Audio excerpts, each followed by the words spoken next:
और मेरे भाई क्या हाल चाल, कैसी हो बहन?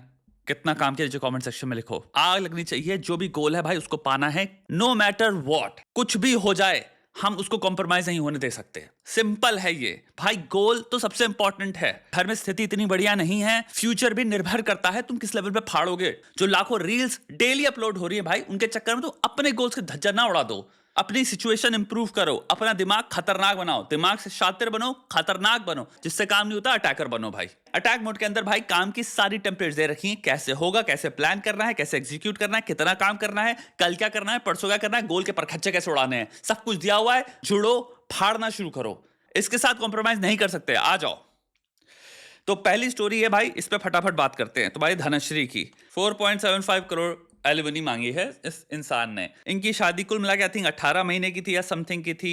ये लोग साथ में भी नहीं रह रहे थे, सेपरेटेड थे for the longest period of time. तीसरा आता है इनका ना कोई बच्चा है। चौथा आता है ये लड़की एक्चुअल में अपने में काफी सक्सेसफुल है। I mean she is working for T series. अभी तुम्हारा मैं देख रहा हूँ टी सीरीज पे गाना आया हुआ है। गाना आई थिंक है लिरिक्स कंपोजर जानी, सिंगर ज्योति नूरन। क्लियरली धनश्री मेन एक्टर है उस गाने में। मेरा पॉइंट ये भाई, आई एम अज्यूमिंग जिस जो लेवल की फॉलोइंग है इस इंसान की, she earns in crores crores. And हमारे देश में तो कितने लोग करोड़ में अर्न कर रहे हैं, उससे आपको पता चल जाएगा कि भाई मे बी एलिमोनी की जरूरत किसको है और किसको नहीं है। ये डिलीनेट करना आई थिंक इंपॉर्टेंट है। मेरा पर्सनल ओपिनियन यही है। इतनी छोटी सी शादी 18 समथिंग महीने की, जहां पे दोनों पार्टीज आई थिंक करोड़पति हैं independently, I don't think alimony makes any sense unless जो चीज हमें पता नहीं है, हो सकता है क्योंकि मीडिएशन में निकला है, अनलेस यूजी ऑफर्ड, वो खुद से ही इंसान ने ऑफर किया है तो अलग चीज हो गई। कुछ सेकंड के लिए गाने पे भी बात कर लेते हैं। गाना का नाम है देखा जी देखा मैंने। ऐसा लग रहा है जहां पे धनाश्री अपनी शादी के बारे में ही इस गाने में बात कर रही है कि क्या हुआ, because she is the main actor. And उस गाने का होल थीम है कि एक बहुत ही खराब अब्यूजिव मैरिज, बहुत ज्यादा, जिसमें भाई कौन सा नहीं लड़का पीट रहा है, सर मार दे रहा है शीशे में, चीटिंग कर रहा है कॉन्स्टेंटली। अब अगर सिंपल तुम टाइमिंग देखोगे, प्लेसमेंट देखोगे, तो an argument can be made कि भैया ये गाना बनाया गया है ये दिखाने के लिए कि हर साइड ऑफ द स्टोरी क्या थी। ऑब्वियसली गाने में ओपनली नहीं बताया जा रहा कि भैया ये यूजी ही है, बट कमेंट सेक्शन में हर कोई जो इन्फ्रेंस ड्रॉ कर रहा है वो यही है कि इनकी शादी की बात हो रही है। एंड ये मुझे थोड़ा सा स्पेशली प्रॉब्लमेटिक लगता है, क्योंकि भाई अगर ये गाना रिस्पॉन्स ही है to show her side of the story, and the side of the story is कि मैसिव लेवल पे अब्यूज थी, मैसिव लेवल पे चीटिंग थी, एंड वो हम गाने के द्वारा प्रस्तुत करेंगे जिसमें कोई एविडेंस नहीं है, कोई बैलेंस नहीं है, सिर्फ एलिगेशंस हैं, प्रोडक्शन का यूज हुआ है, एक्टर्स का यूज हुआ है, इमोशंस का यूज हुआ है। अगर आप दुनिया को बताना चाहते हो कि इस रिश्ते में, फलाने रिश्ते में इतनी भयंकर लेवल पे अब्यूज थी एंड इतना भयंकर लेवल पे चीटिंग थी, ये मेरे को लगता है इतने सीरियस एलिगेशंस हैं कि अगर ये सच हैं तो मे भी इनको उतनी सीरियसली लो। उनको हमें गाने के थ्रू सिंपल एक्यूजेशंस की तरह, जिनको हमें पता है हमें कभी वेरीफाई नहीं करना पड़ेगा, लेकिन हम सामने वाले की इमेज कंप्लीटली टार्निश कर सकते हैं क्योंकि काफी लोग बिलीव करेंगे इस पे। तुम समझ रहे हो क्या smart I think gateway card है एक म्यूजिक वीडियो, जहां पे हम कहें कि आर्टिस्टिक लाइसेंस पे कि भाई हम तो बात ही नहीं कर रहे थे उस इंसान के बारे में, हमने एक एक्टर हायर किया, हमने एक शादी दिखा दी, लेकिन टाइमिंग जो पोजिशनिंग है वो सबके हिसाब से सबके दिमाग में वही चीज आ रही है जो सब सोच रहे हैं कि भाई ये क्लियरली अब अपनी साइड बता रही है कि बहुत चीटिंग हुई थी, वो बहुत ज्यादा मार पिटाई करता था, जो कि क्रिमिनल इन नेचर है बाय द वे मार पिटाई।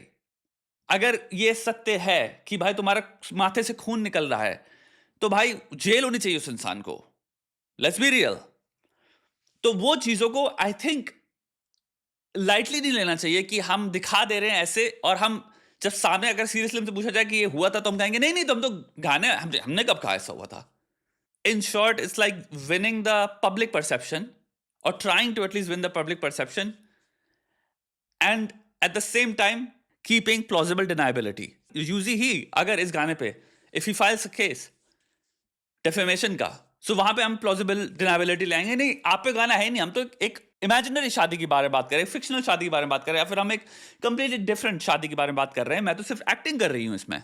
एट द सेम टाइम जब तक वो कोई क्वेश्चन नहीं कर रहा, आप लोगों की थिंकिंग तो काइंड ऑफ इन्फ्लुएंस कर रहे हो ना कि ये हुआ था, आर्टिस्टिक लाइसेंस के अंदर। नाउ हैविंग सेड दैट, हमें नहीं पता एक्चुअल में व्हाट वेंट डाउन, हमें एक्चुअल में कोई डेटा नहीं है हमारे पास। अब क्लियरली यहाँ पे एक म्यूजिक वीडियो आया है जिसमें अगेन इंसान कह सकता है कि तो हम तो बस उस पर लाइट डालना चाह रहे हैं कि अब्यूसिव रिश्ते कैसे होते हैं। हमारा म्यूजिक वीडियो का मेरे पर्सनल रिलेशनशिप से कुछ भी नहीं है लेना देना, मे बी इंसान ये कहे। एक्चुअल में रिलेशनशिप में क्या हुआ हमें एक्चुअल में कुछ नहीं पता। एलिमनी इंसान ने खुद से ऑफर किया है ये भी हमें नहीं पता।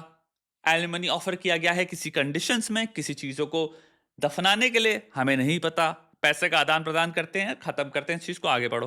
प्यार में किया गया है कि इंसान आज भी हो सकता है प्यार करता है, उसने कहा नहीं मैं देना चाहता हूं, हमें नहीं पता। मेरे कहने का ये है कि भाई कॉजेशन और असली रीजंस क्या हैं वो जो रूम में लोग प्रेजेंट हैं उन्हीं को ही पता है, हमें नहीं पता, तो उस पर हम करना भी कोई बनता नहीं है। इससे एक्चुअल में होता क्या है, एलिमनी जो चीज है ना, जो जिन केसेस पे अप्लाई होनी चाहिए वही फिर विलेनाइज हो जाती है। जहां पे एक्चुअल में बनता है, जहां पे हो सकता है कोई डिपेंडेंट पार्टी हो, एक लंबी रिलेशनशिप थी, साथ था, धोखा हुआ है, जो भी हुआ है, नहीं बना, लेट्स से धोखा भी नहीं हुआ, नहीं बनी दोनों की, लेकिन जो डिपेंडेंट पार्टी है उसको आपको कॉम्पेंसेट करना पड़ेगा या करना चाहिए, वो एक अलग चीज हो गई ना। गंभीरता से देखा जाए तो एलिमनी का भी पूरा पूरा टॉपिक कोई ये हलवा पूरी नहीं है। ये एक्चुअल में आई थिंक सब्जेक्ट होगा जो लॉ पढ़ते हैं उनके में, या जो फैमिली लॉ पढ़ रहे हैं उसके अंदर, क्योंकि इतना ज्यादा कॉम्प्लेक्स है, क्योंकि मार्कर्स इसमें अनेक आ जाते हैं।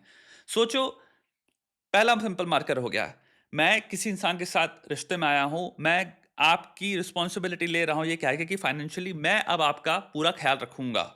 ठीक है, अब पहला इस पर्सपेक्टिव से आता है, हम लोग 10 साल रिश्ते में रहते हैं, 10 साल में let's just say personality reasons की वजह से रिश्ता नहीं चला, तो 10 साल में मैंने क्योंकि आपको प्रॉमिस किया था कि मैं आपकी रिस्पॉन्सिबिलिटी ले रहा हूं, जिसके कारण आप कोई भी फाइनेंशियल स्टेप्स नहीं ले पाए जिससे आप फाइनेंशियली स्टैब्लिश कर पाते किसी भी तरह का सोर्स ऑफ इनकम। तो 10 साल बाद अगर हम रिश्ता खत्म कर रहे हैं, डिसॉल्व कर रहे हैं मैरिज को for personality reasons, disagreement based reasons, just because हम खुश नहीं है साथ में, तो एलिमनी शायद उस केस में will make sense. Same case में ले लो दूसरा, 3 लाख साल से उसको पता चल रहा है वही इंसान का अफेयर चल रहा था, यानी कि मैं आपके साथ हूं, मैं आपका ख्याल रख रहा हूं, आपको पता चलता है आपके पार्टनर का अफेयर चल रहा था, रिश्ता खत्म होता है, तो क्या उस केस में आपको एलिमनी देनी चाहिए जब वो इंसान के पास ऑलरेडी दूसरा इंसान है, एंड क्योंकि वो एक दूसरे रिश्ते में अब एंटर कर चुका है लेकिन वो मैरिटल रिश्ता नहीं है, या केस कैन बी मेड कि भाई फाइनेंशियली वो इंसान के साथ अगर रिश्ते में है तो अब वो इंसान टेक केयर करे ना, पूरी की पूरी रिस्पॉन्सिबिलिटी मैं क्यों करूं, तो एलिमनी मेरी बननी ही नहीं चाहिए। मेरा कहने मतलब ये है, केस बाय केस, इंसान बाय इंसान, reason by reason, story by story, ये बहुत बहुत ज्यादा डेंस है और कॉम्प्लिकेटेड है, और इसके में भी हमें बाइनरी में बात नहीं करनी चाहिए, क्योंकि हर केस में मेरे ख्याल से अगर आपको केसेस बाय केसेस प्रेजेंट करने लग जाए तो आप खुद भी कितने केसेस में कहोगे कि मैं समझ सकता हूं, यहां पे इट मेक्स परफेक्ट सेंस। जरूरत के मार्कर से इस पर्टिकुलर केस में जहां पे एक 18 महीने की शादी है, मोस्ट ऑफ द टाइम ये लोग साथ में भी नहीं रहे, सच्चाई में, ह्यूमन सच्चाई में, गलीच सच्चाई में, इंटीमेट सच्चाई में, कौन इंसान ने क्या किया है, दोनों की बात कर रहा हूं मैं। जब दोनों साथ में ही नहीं रह रहे थे तो दोनों क्या कर रहे होंगे दोनों को ही नहीं पता होगा। That's how human nature works. मैं ये नहीं कह रहा हूं कि इन्होंने गलत ही किया, मैं कह रहा हूं कि भाई इन्होंने जो भी किया दोनों की नॉलेज में नहीं होगा, पर दोनों शादी में थे, क्योंकि अगर आप हम सेपरेट हो चुके हैं तो हम टू अ ग्रेट डिग्री अब हम ये भी क्लेम कर रहे हैं कि मुझे नहीं जानना तुम्हारी जिंदगी में क्या हो रहा है, तभी मैं तुमसे दूर रहना चाहता हूं, मुझे मतलब ही नहीं है। आप एक तरह से सिंगल लाइफ ही जी रहे होते हो, क्योंकि अब भैया हम सेपरेट हो चुके हैं, यानी कि भाई हमारा वो रिश्ता अब रिश्ता नहीं रहा, हम नॉन रिश्ते के स्पेस में आ गए हैं। तो जरूरत के पॉइंट ऑफ व्यू से जब एक इंसान ने दूसरे इंसान के, I don't think so, career को साबोटाज भी किया है। आई डोंट थिंक यूजी ने कहा कि फाइनेंशियली तुम कंप्लीटली अब सब कुछ छोड़ दो, गिव अप कर दो, घर में बैठ जाओ, आई डोंट थिंक ऐसा हुआ है, आई डोंट थिंक, मैं यहाँ पे मुझे पता नहीं है। दूसरा, रिलेशनशिप ड्यूरेशन को अगर तुम सिंपल कंसिडर करो, हमें नहीं पता कितने टाइम ये लोग एक्चुअल में रहे हैं, जो भी जितनी लंबी भी शादी थी उसमें एक्चुअल टाइम स्पेंड कितना था, और बाकी एक तरह से सेपरेटेड यानी ऑलमोस्ट डिवोर्स या सिंगल ही आप जीवन कितना व्यतीत किया आपने, इन सब पर्सपेक्टिव या मार्कर्स को कंसिडर बाहर ऊपर से देख के ये मानते हुए कि हमारे पास एक्चुअल पूरा बहुत सारा कंसिडरेबल डेटा होगा जो हमारे पास नहीं है, मेरा ये ओपिनियन है जितना मुझे पता है उसके हिसाब से, कि I don't think alimony ultra ultra wealthy rich लोगों को इतने ड्यूरेशन में, जहां पे सिंगलहुड है काफी परसेंटेज रिलेशनशिप का, और दोनों ने सेपरेटली एक दूसरे के करियर को सैबोटाज नहीं किया है, डजंट मेक सेंस।